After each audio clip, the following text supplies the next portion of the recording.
warahmatullahi wabarakatuh. Halo teman-teman semuanya, saya Dewi Larasati.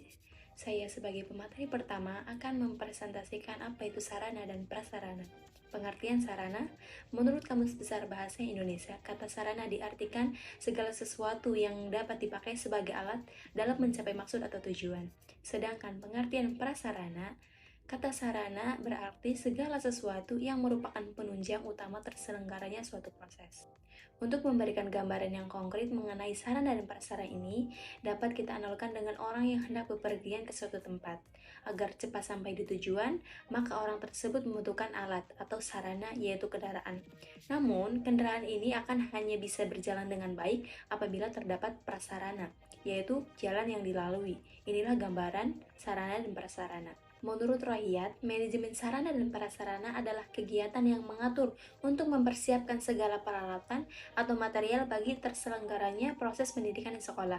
Manajemen sarana dan prasarana dibutuhkan untuk membantu kelancaran proses belajar mengajar. Manajemen sarana dan prasarana dapat diartikan sebagai kegiatan menata, mulai dari merencanakan kebutuhan, pengadaan, penyimpanan, penyaluran, pendayagunaan, pemeliharaan, penginventarisan, dan penghapusan, serta penataan lahan, bangunan, perlengkapan, dan perabot sekolah. Tujuan sarana dan prasarana. Menurut Ibrahim Bafadal, secara umum tujuan manajemen sarana dan prasarana pendidikan adalah memberikan layanan secara profesional dalam rangka terselenggaranya proses pendidikan secara efektif dan efisien.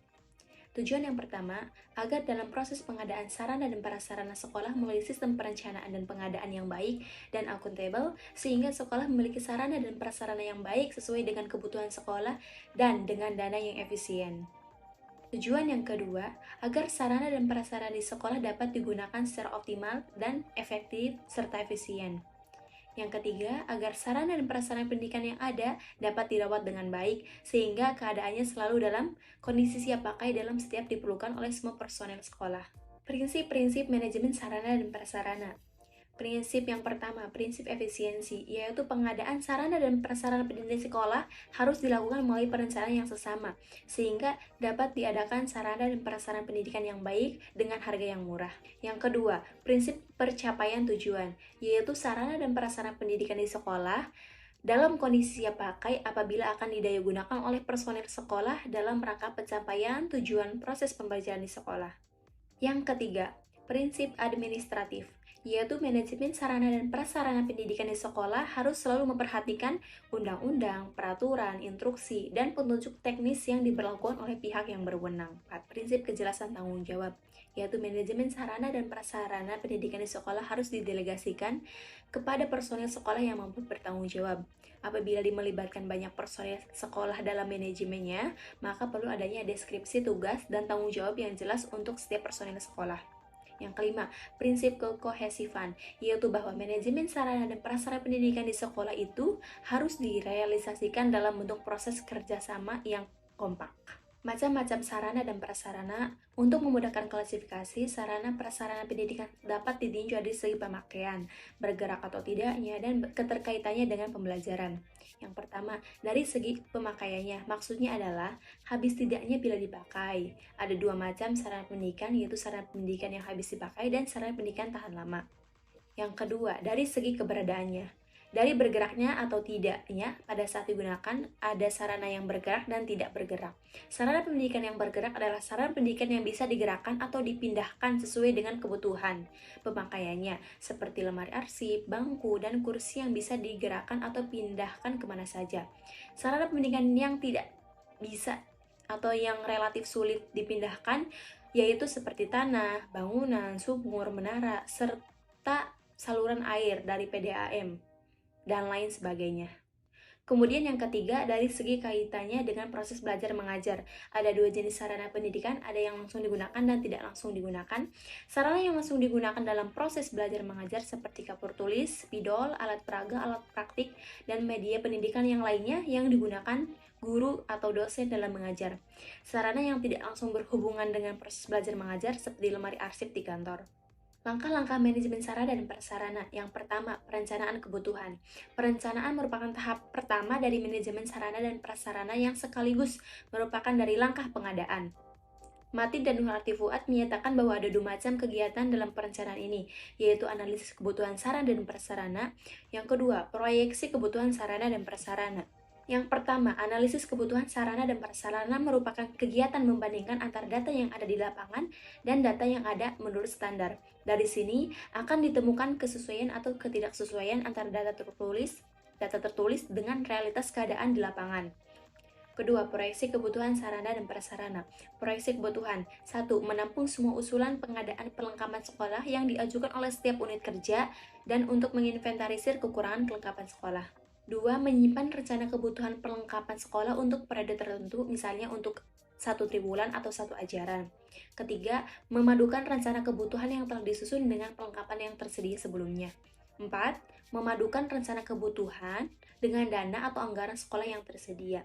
5. Memadukan rencana kebutuhan perlengkapan yang penting dengan dana atau anggaran yang tersedia. Maka perlu diadakan seleksi lagi dengan melihat skala prioritas. 6. Penetapan rencana pengadaan akhir. Langkah yang kedua yaitu pengadaan. Pengadaan sarana dan prasarana pendidikan adalah kegiatan untuk menyiapkan atau menghadirkan sarana dan prasarana yang dibutuhkan dalam pelaksanaan pendidikan pada suatu lembaga sesuai rencana yang telah dibuat. Pengadaan sarana dan prasarana ini dapat dilakukan dengan berbagai jalan. Yang pertama yaitu membeli, membuat sendiri, bantuan atau hibah, menyewa, meminjam, mendaur ulang, menukar, atau memperbaiki atau merekonstruksi. Langkah yang ketiga yaitu pencatatan dan pemeliharaan sarana dan prasarana. Kegiatan setelah proses pengadaan adalah pencatatan atau penginventarisasi, penyimpanan, dan pemeliharaan sarana pendidikan. Inventarisasi adalah kegiatan pencatatan atau pendaftaran barang-barang milik lembaga sekolah ke dalam satu daftar inventarisasi barang secara tertib dan teratur menurut ketentuan yang berlaku. Barang inventaris adalah semua barang yang dimiliki oleh sekolah, baik yang dibeli melalui dana pemerintah, komite, dan masyarakat, atau sumber yang lainnya yang digunakan untuk menunjang kelancaran proses belajar mengajar. Tujuan inventarisasi sarana dan prasarana. Yang pertama, untuk menjaga dan menciptakan tertib administrasi sarana dan prasarana. 2. Untuk menghemat anggaran baik dalam pengadaan, pemeliharaan, maupun penghapusan sarana dan prasarana. Yang ketiga, sebagai pedoman untuk menghitung kekayaan suatu lembaga. Keempat, untuk memudahkan pengawasan dan pengendalian. Tata cara inventarisasi sarana dan prasarana pada lembaga pendidikan pada sekolah negeri biasanya mengikuti aturan baku dari pemerintah. Sedangkan untuk sekolah swasta, khususnya barang yang diperoleh bukan dari dana pemerintah, tentunya dapat mengikuti pola masing-masing. Adapun manfaat dari inventarisasi sarana dan prasarana ini adalah yang pertama, sebagai data acuan dalam penyusunan rencana kebutuhan dan pengadaan sarana dan prasarana. 2. Sebagai data acuan dalam pendistribuan barang. Ketiga, sebagai data acuan dalam penentukan penghapusan barang. Yang keempat, sebagai data acuan dalam pengawasan dan pengendalian barang. Keberadaan sarana dan prasarana umumnya menuntut adanya pemeliharaan atau perawatan. Oleh karena itu, lembaga perlu menyusun program perawatan dengan jalan. Yang pertama, membentuk tim pelaksanaan perawatan preventif di sekolah. 2. Membentuk daftar sarana dan prasarana termasuk seluruh perawatan yang ada di sekolah. 3. Menyiapkan jadwal tahunan kegiatan perawatan untuk setiap perawatan dan fasilitas sekolah. 4. Menyiapkan lembar evaluasi untuk menilai hasil kerja perawatan pada masing-masing bagian di sekolah. 5. Mendokumentasi kegiatan perawatan dan hasilnya untuk kepentingan program perawatan berikutnya. Setiap lembaga pendidikan dituntut untuk memenuhi sarana dan prasarana sesuai standar yang ditetapkan, agar proses pendidikan dan pengajaran dapat berlangsung dengan baik.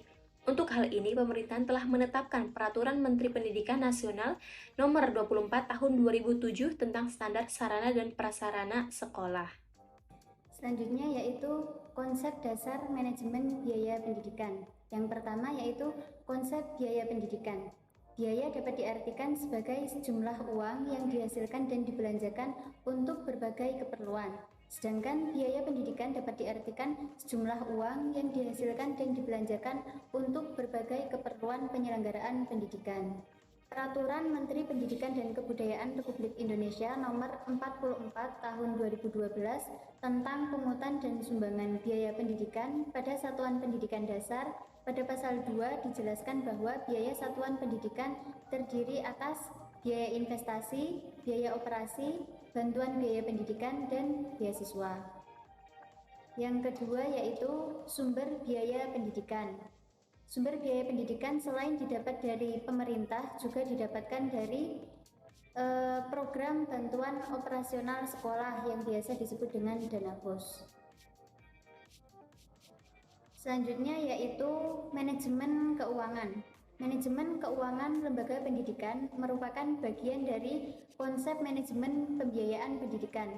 Manajemen keuangan sekolah adalah aktivitas merencanakan, melaksanakan, dan mengevaluasi serta mempertanggungjawabkannya secara efektif dan transparan. Dalam penyelenggaraan manajemen keuangan terdapat prinsip-prinsip yang harus diikuti, yaitu yang pertama, transparansi atau keterbukaan. Maksudnya, pimpinan dan pengelola keuangan pada suatu lembaga pendidikan harus terbuka kepada pihak-pihak yang berkepentingan.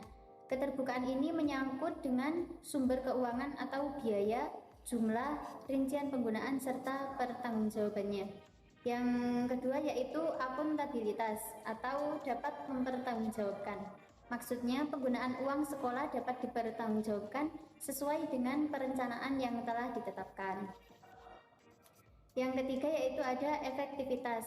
Maksudnya penggunaan keuangan harus benar-benar berorientasi pada tujuan dan memiliki hasil guna sesuai dengan yang direncanakan. Selain itu juga diukur dari kualitas hasil yang dicapai, tidak hanya pada output namun juga outcome-nya. Yang keempat yaitu efisiensi. Efisiensi adalah perbandingan antara pengeluaran atau sumber daya yang digunakan dengan hasil yang diperoleh. Efisiensi dalam manajemen keuangan hendaknya selalu mengupayakan hasil yang sebesar-besarnya atau sebaik-baiknya dengan pengeluaran yang seminimal mungkin. Selanjutnya yaitu ada penganggaran, pembukuan, dan pemeriksaan. Penyusunan anggaran atau budgeting. Penganggaran merupakan kegiatan atau proses penyusunan anggaran. Anggaran sebagai rencana operasional dalam satuan uang yang digunakan sebagai pedoman. Selanjutnya yaitu pembukuan. Pembukuan dalam kegiatan ini terdapat dua fokus, yaitu yang menyangkut kewenangan menentukan kebijakan, menerima atau mengeluarkan uang, dan yang menyangkut urusan tindak lanjut dari urusan pertama, yaitu menerima, menyimpan, dan mengeluarkan uang. Selanjutnya yaitu pemeriksaan atau auditing. Pemeriksaan adalah semua kegiatan yang menyangkut pertanggungjawaban penerimaan, penyimpanan, dan pembayaran atau penyerahan uang yang dilakukan bendaharawan kepada pihak-pihak yang berwenang. Pemeriksaan ini sangat penting dan bermanfaat bagi empat pihak yang terkait. Selanjutnya yaitu ada perencanaan anggaran. Perencanaan anggaran lembaga pendidikan dituangkan dalam rencana kegiatan dan anggaran sekolah atau yang disingkat RKAS, yang merupakan operasionalisasi dari rencana kegiatan sekolah atau RKS untuk jangka menengah 4 tahun. Dalam pembuatan RKS untuk jangka menengah 4 tahun mesti dibarengi dengan membuat RKAS untuk setiap tahun, khususnya pada tahun pertama dan kemudian tahun-tahun berikutnya. Yang selanjutnya yaitu pelaksanaan. Nah, di sini itu ada 2 poin. Pelaksanaan anggaran itu ada 2 poin. Pertama, penerimaan dana pendidikan, dan yang kedua, pengeluaran dana pendidikan. Jadi sesuai sistem yang ada, tiap lembaga pendidikan telah memiliki personil bendahara untuk mengelola keuangan dan membuat laporan pertanggungjawaban. Pengeluaran keuangan harus dibukukan dan sesuai dengan pola yang telah ditetapkan oleh peraturan.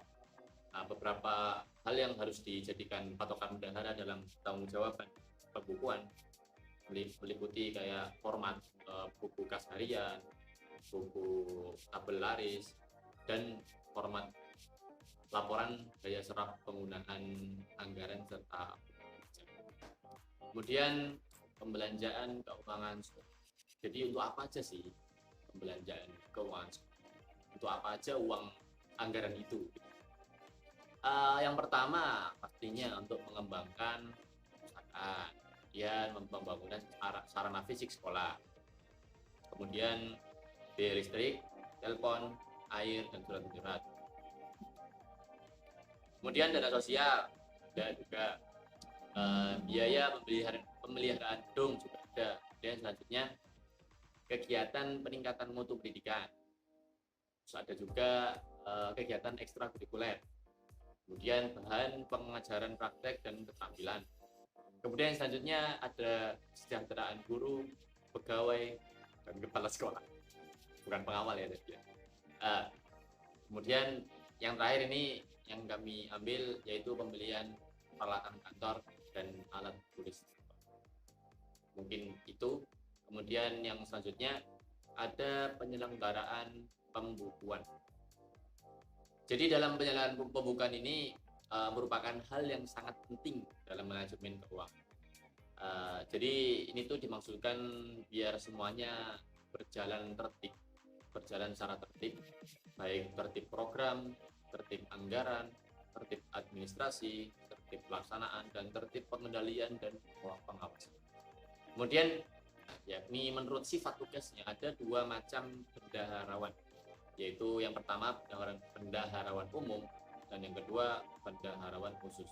Nah, apa sih bendaharawan umum itu dan bendaharawan khusus itu? Jadi bendaharawan umum adalah bendaharawan yang diserahi tugas pengurusan kebendaharawanan seluruh penerimaan dan pengeluaran dalam pelaksanaan APBN. Sementara itu, bendaharawan khusus adalah bendaharawan yang diserahi tugas pengurusan kebendaharawanan uang di setiap instansi yang mempunyai anggaran. Nah, jadi itu ada dua macam bendahara, khusus ada umum.